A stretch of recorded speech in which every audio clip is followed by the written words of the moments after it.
मैं पिछले कई दिनों से कपड़े धोने की तैयारी कर रही थी। मेरे पति उस समय घर पर नहीं थे, तो मैंने खुद ही हिम्मत की और वॉशिंग मशीन चला दी। मेरी सासू माँ काफी कठोर स्वभाव की और कठोर दिल वाली औरत थी। वह मुझे घर का काम निपटाए बिना 2 पल चैन से बैठने भी नहीं देती थी।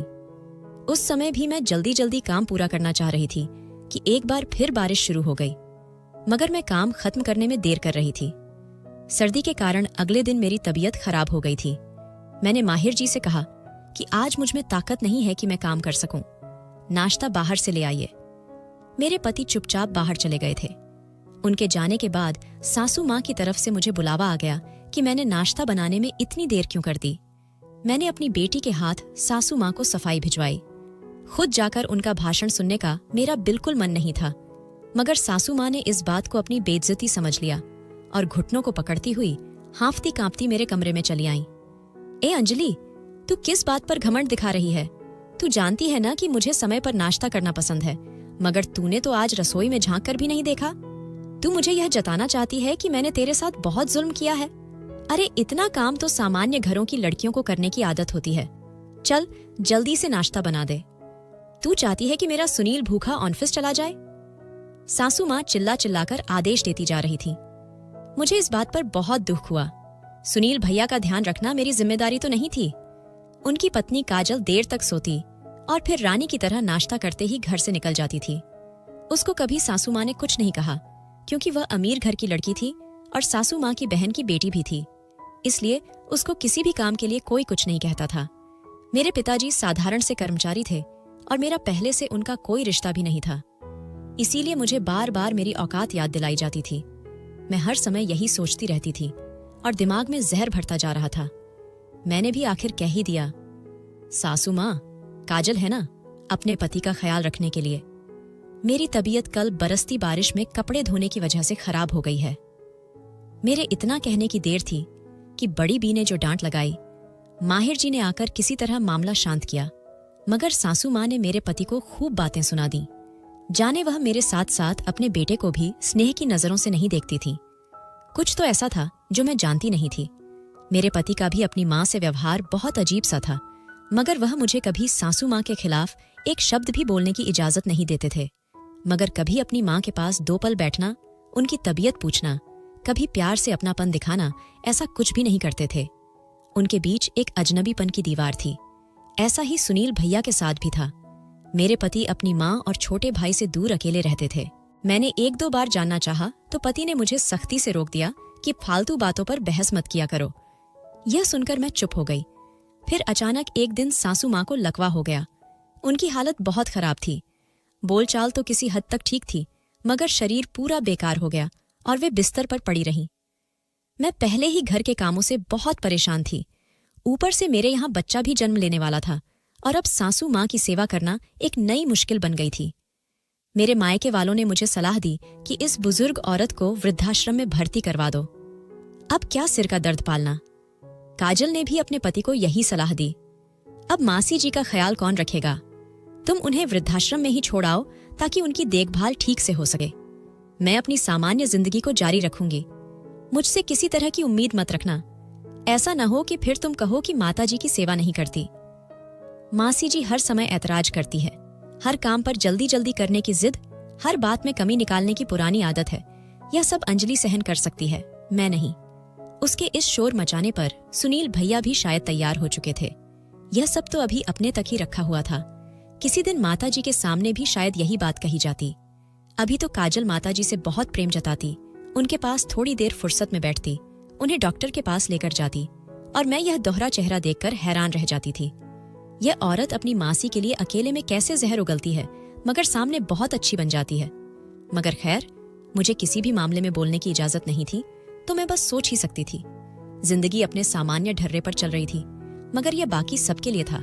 सासू माँ तो अब बिस्तर की होकर रह गई थी।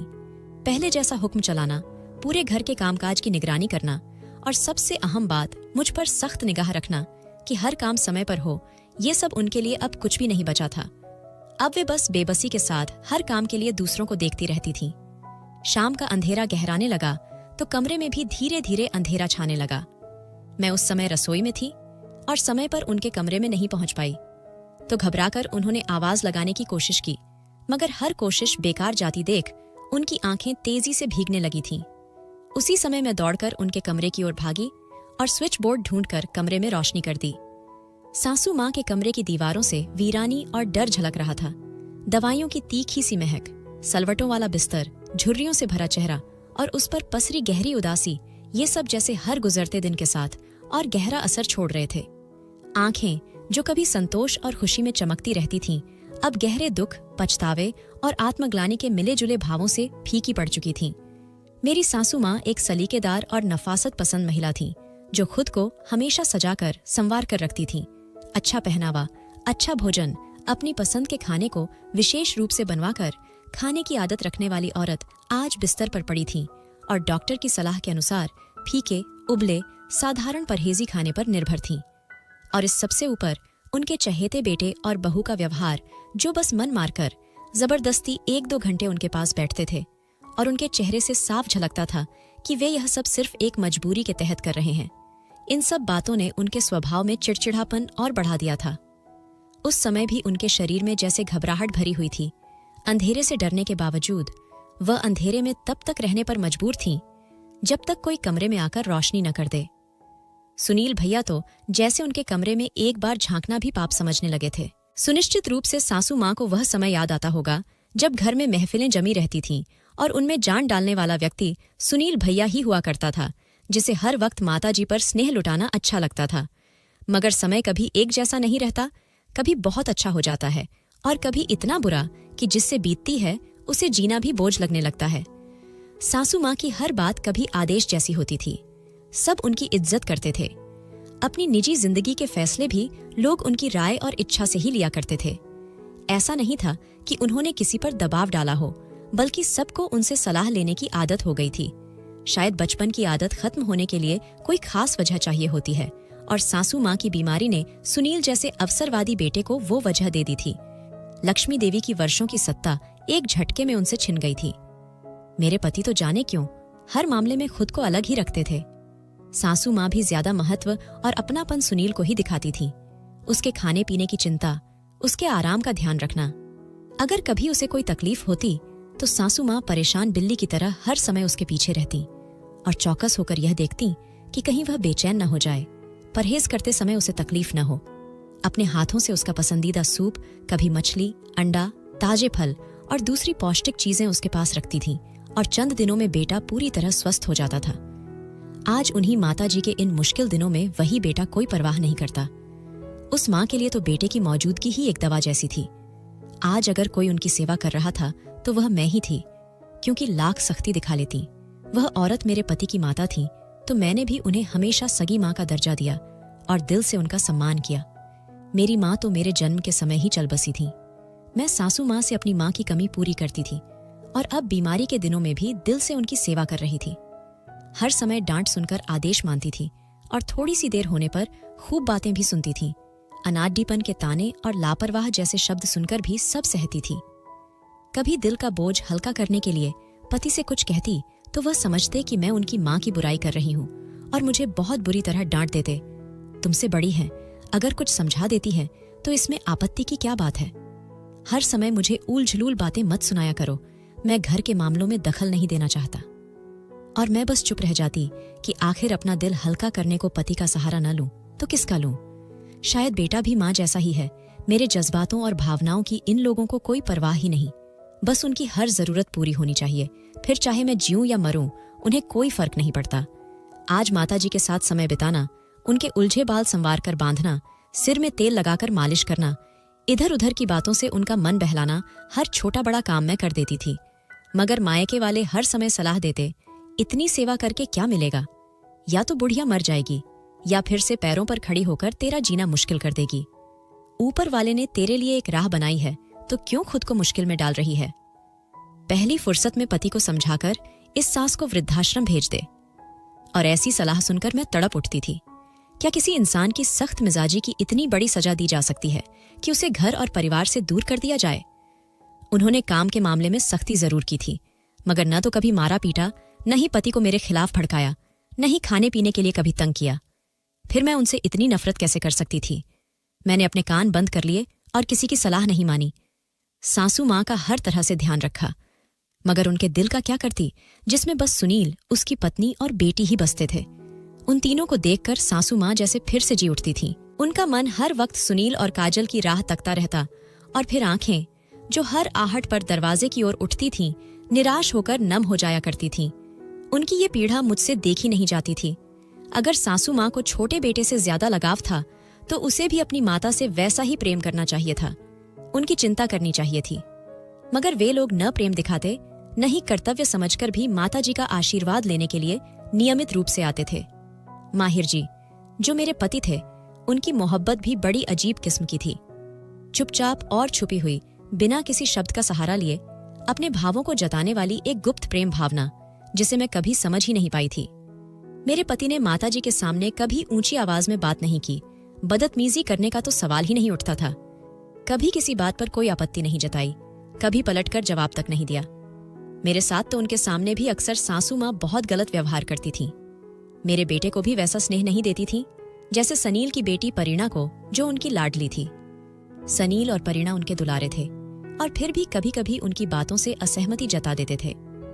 काजल भी सासू माँ की टोकाटाकी से तंग होकर सामने ही मुंह बिगाड़ने लगती थी, उनकी बातों को अनसुना कर देती और अपने मन की सुनती और वही करती थी। जब मन करता, सिर उठाकर घर से चली जाती और झूठ मूठ भी सासू माँ से इजाजत नहीं लेती थी। मगर कमाल की बात यह कि कभी भी सासू माँ ने उसकी किसी बात पर माथे पर बल तक नहीं आने दिए। उल्टा नाराज होने की जगह हर वक्त सनील सनील करती रहती थी। जब सासू माँ की तबीयत पूरी तरह ठीक थी, तब हर वक्त सनील उनके सामने प्यार जताता रहता, उनके पैरों में बैठकर अपने ऑफिस के रोजमर्रा के किस्से सुनाता, हंसी मजाक करता और जोर जोर से ठहाके लगाकर सबको हंसाता।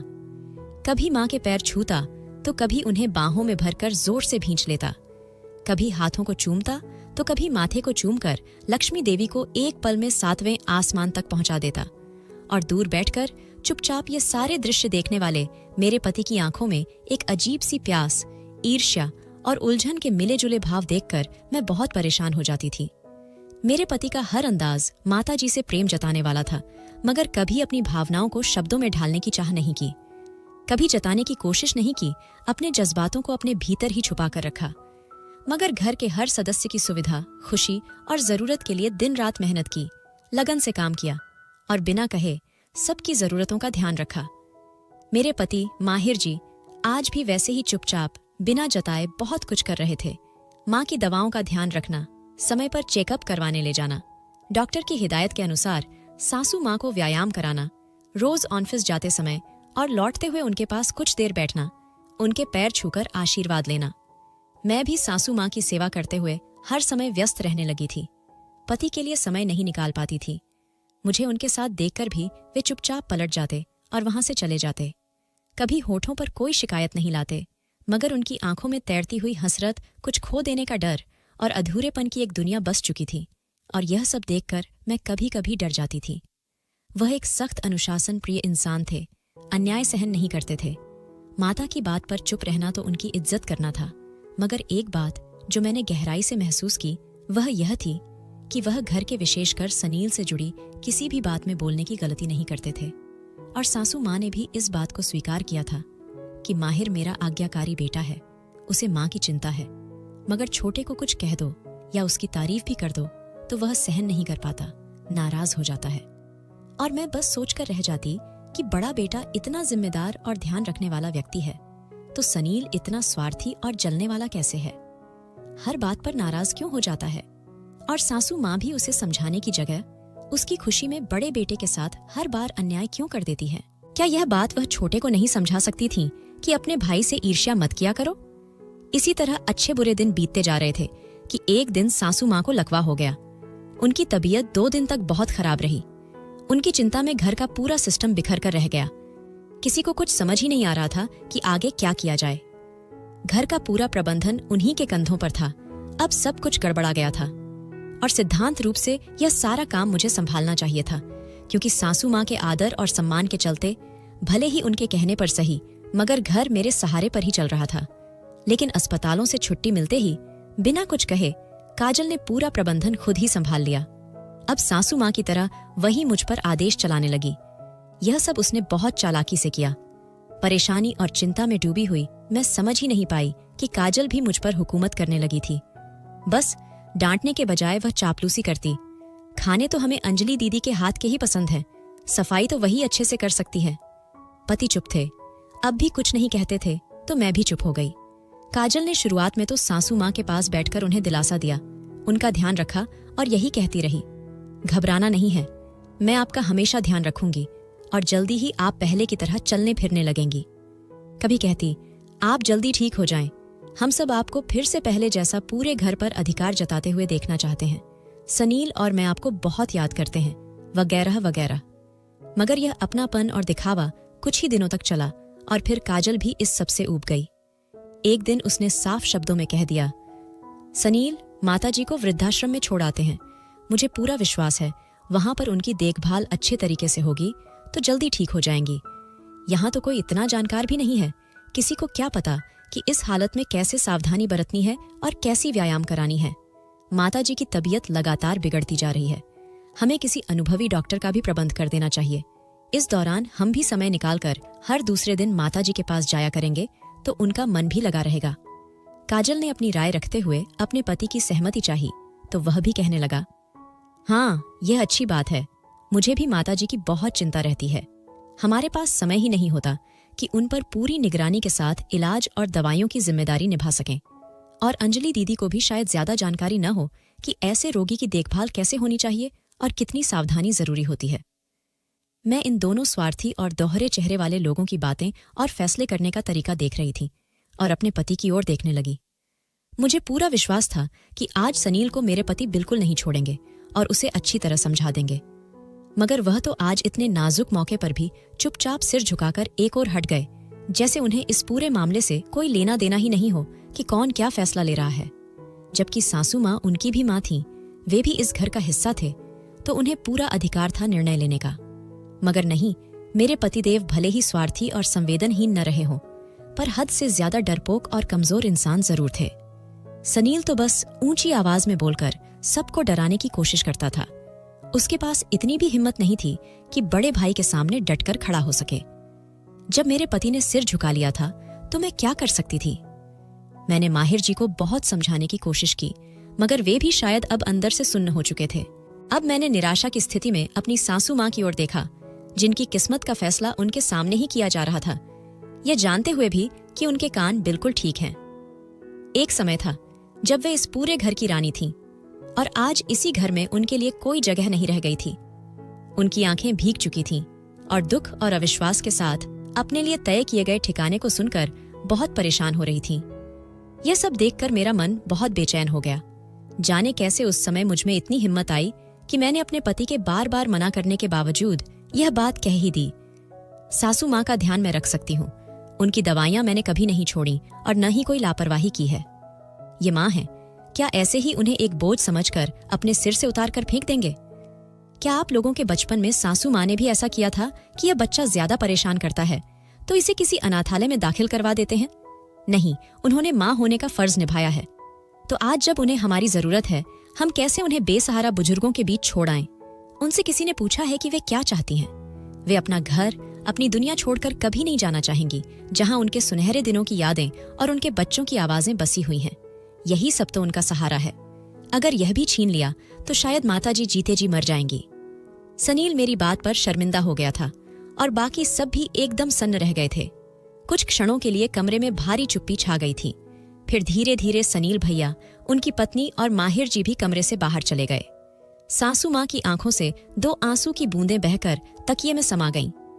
अब मेरे फैसले पर किसी ने कोई आपत्ति नहीं की, और करता भी कैसे। पिछले 2 हफ्तों से मैं ही घर के काम के साथ साथ अंजलि ही अंजलि की आवाजें सुनती आ रही थी और सासू माँ की सेवा भी पूरी तन्मयता से वही कर रही थी।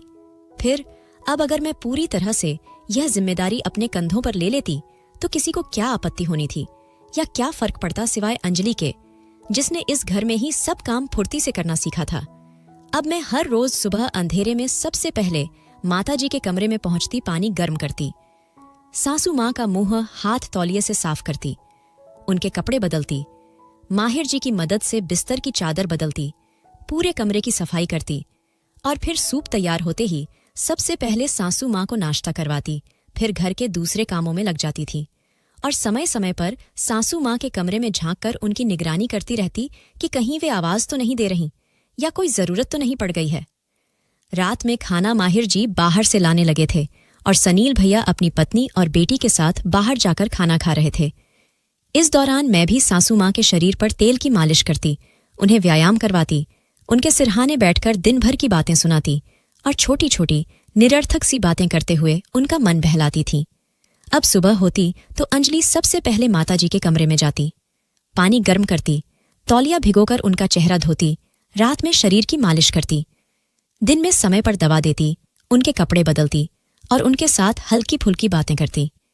सासू माँ की सेवा करते हुए उनके चेहरे पर दिखने वाला सुकून और संतोष महसूस करके मेरी सारी थकान उतर जाती थी। ऐसा लगता जैसे मेरी मेहनत का फल मिल गया है। धीरे धीरे सासू माँ बोलने लगी थी, उनकी आंखों में फिर से जीने की इच्छा जागी थी। अब उनका ध्यान भी मेरी ओर ही लगा रहता था। मेरी तरफ उम्मीद से देखती थी, मगर कभी कभी आंखों में बीते वक्त की चुभन दिखने लगती थी तो आंखें दुख और पछतावे से लाल हो जाया करतीं। उनमें छिपा हुआ अपराध बोध, उदासी, अफसोस और मुझसे अपनापन साफ नजर आता था। माहिर रोज माताजी की तबीयत पूछकर दफ्तर जाता। लौटने पर भी वह काफी देर तक कमरे में रुककर अपनी पत्नी की सेवा को चुपचाप देखता, न कभी तारीफ की न ही कोई शिकायत की। एक दिन जब मैं माताजी की मालिश से फारिग होकर उनके पैर दबा रही थी, माहिर दरवाजे पर कुछ देर रुका और फिर चुपचाप लौटकर वहां से चला गया।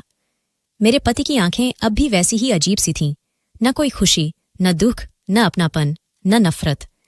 एक अनकहा सा एहसास मुझे छू जाता। मैं अपने पति की आंखों में कभी कभी कुछ ढूंढने की कोशिश करती, मगर हर बार असफल रहती।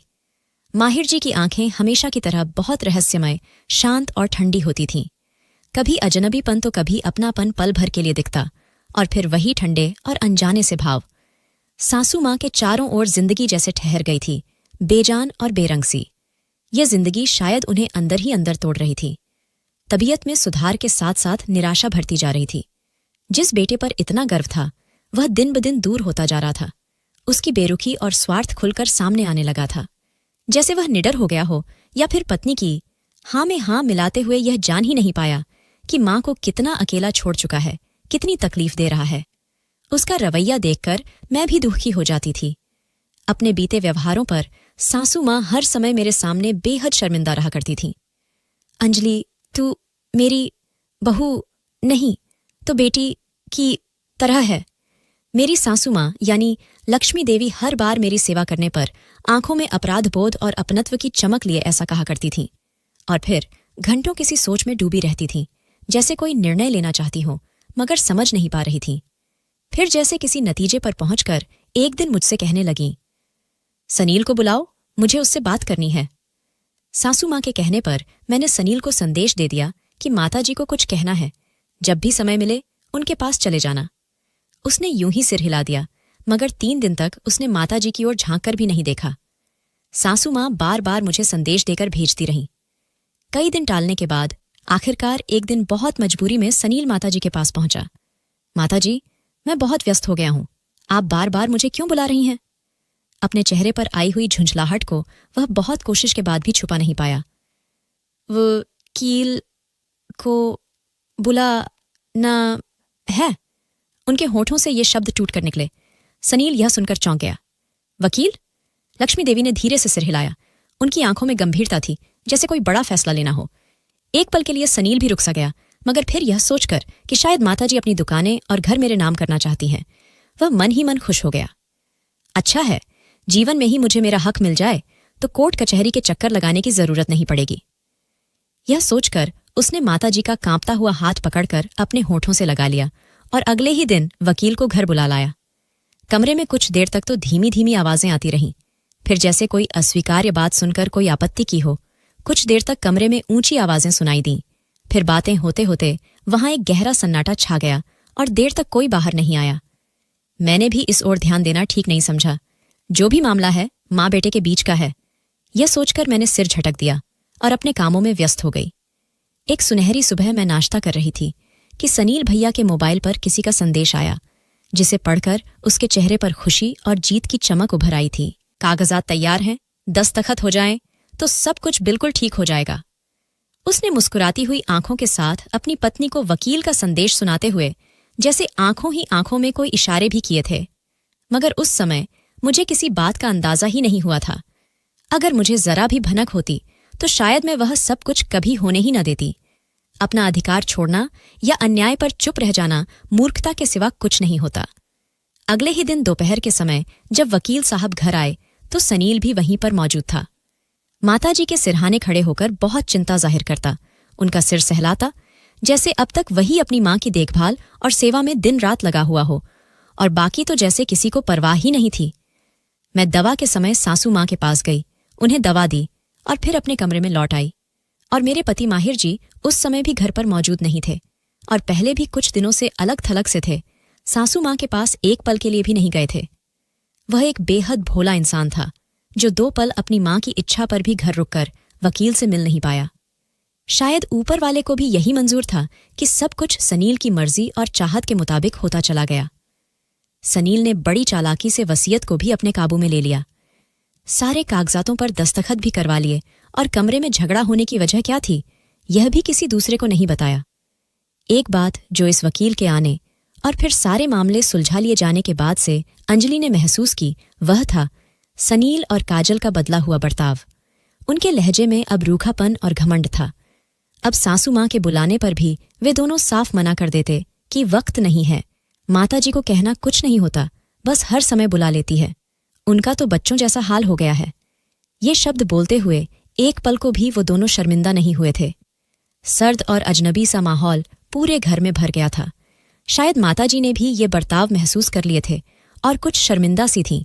मुझसे बात करने के बजाय अब चुप रहने लगी थीं। चेहरे पर गुजरे समय का पछतावा और उदासी साफ दिखाई देती थी, मगर मेरे पास उन्हें तसल्ली देने के लिए कोई शब्द नहीं थे।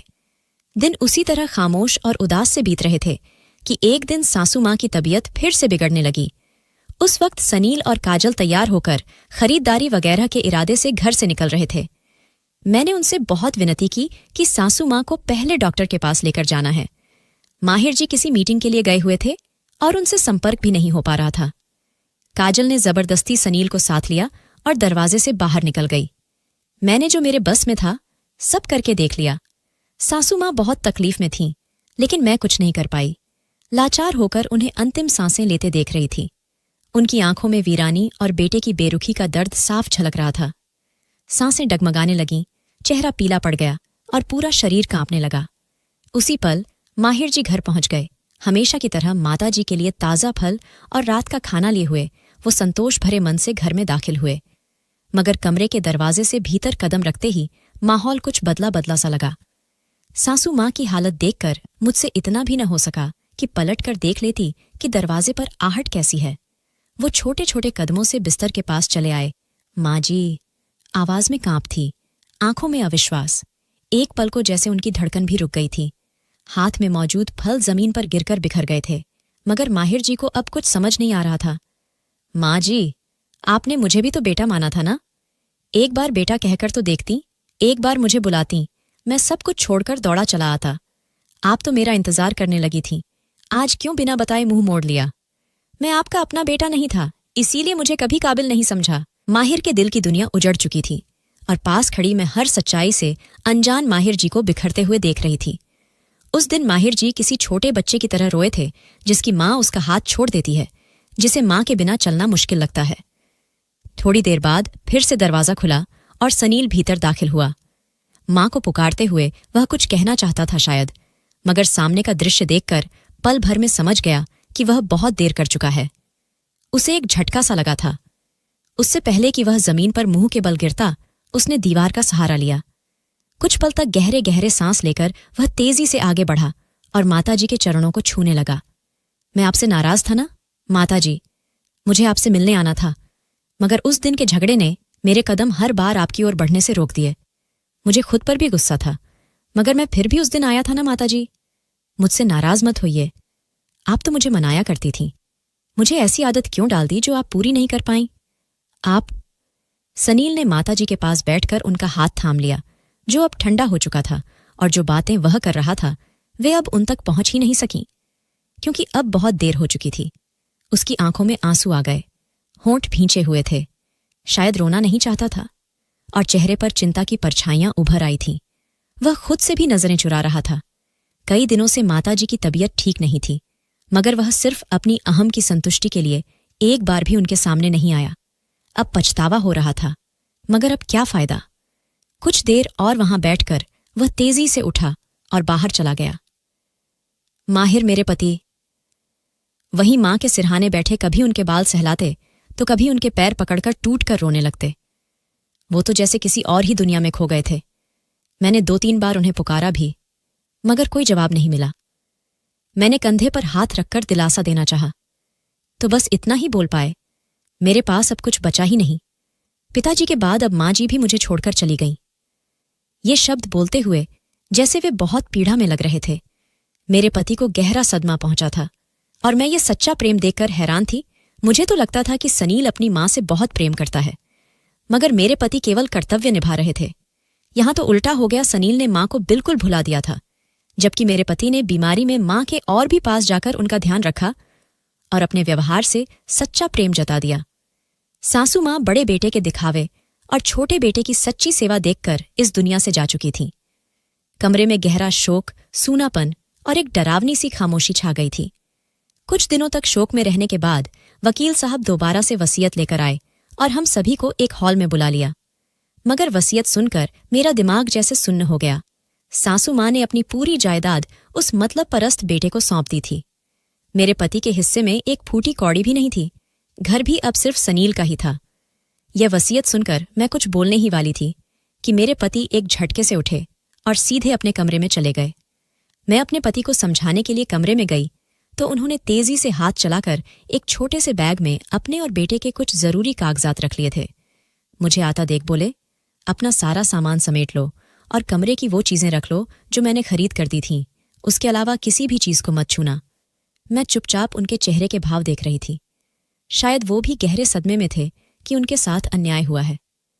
माहिर जी, आप यह सब करके कुछ हासिल नहीं कर पाएंगे। आपको अपने अधिकार के लिए आवाज उठानी चाहिए। सासू मां ने हमेशा हमारे साथ बुरा बर्ताव किया है, जाते जाते भी अन्याय कर गईं। आपको चुपचाप पीछे नहीं हटना चाहिए। मैंने समझाने की कोशिश की थी। नहीं अंजलि, इस बारे में अब और कोई बात न मैं करूंगा और न तुम कुछ कहोगी। हम आज ही यहां से जा रहे हैं। ये सारे मामले मेरे और सनील के बीच के हैं। तुम बस तैयारी करो, अब मैं और कुछ नहीं सुनना चाहता। माहिर जी ने मजबूत लहजे में ऐसा रोका कि मुझसे एक शब्द भी बोलना मुश्किल हो गया। और फिर उसी दिन मैं, न चाहते हुए भी, वो घर छोड़ने पर मजबूर हो गई थी। एक छोटे, कुछ जर्जर से किराए के मकान को देखकर मेरा मन उदास हो गया, मगर मैं क्या करती। बस सासू मां को कोसती रहती थी, जिन्होंने सारी जिंदगी मुझ पर राज किया और बीमारी में भी बेटी कहकर मुझसे सेवा करवाती रहीं। वो एक स्वार्थी औरत थी, मुझे धोखा दे गईं। अब मेरी जिंदगी कठिन हालातों में घिर गई थी। घर का किराया और बिल भरने में ही बहुत पैसा चला जाता था। उसके बाद घर का राशन, बच्चों की जरूरतें, स्कूल की फीस, इन सब के साथ गुजारा करना मुश्किल हो गया था। अच्छा, खाना तो जैसे सपना ही बन गया था। मैं हर वक्त अपनी तंगहाली का जिक्र पति से करती, मगर वो चुप रहते। कुछ साल इसी तरह बीत गए कि एक दिन जब मैं रसोई का कुछ सामान खरीदने के लिए बाजार गई तो मुझे वहां एक जाना पहचाना चेहरा दिखाई दिया। वकील साहब भी मुझे देखकर पहचान गए थे। अब मेरे हुलिये पर चिंता और परेशानियों का साया था। अंजलि जी, आप? हाँ, मैं अंजलि ही हूं। वकील साहब मुझे देखकर दुखी हो गए थे। फिर उन्होंने मुझे चाय पीने के लिए बुलाया तो मैं भी उनके साथ हो ली। बातों ही बातों में मुझे अपना दुख सुनाने का अवसर मिल गया और वकील साहब भी मेरी बातों से सहमत होते गए। फिर यह सिलसिला बढ़ता चला गया। हमारी मुलाकातें अब और होने लगीं और फिर बात घर पर मिलने तक आ पहुंची।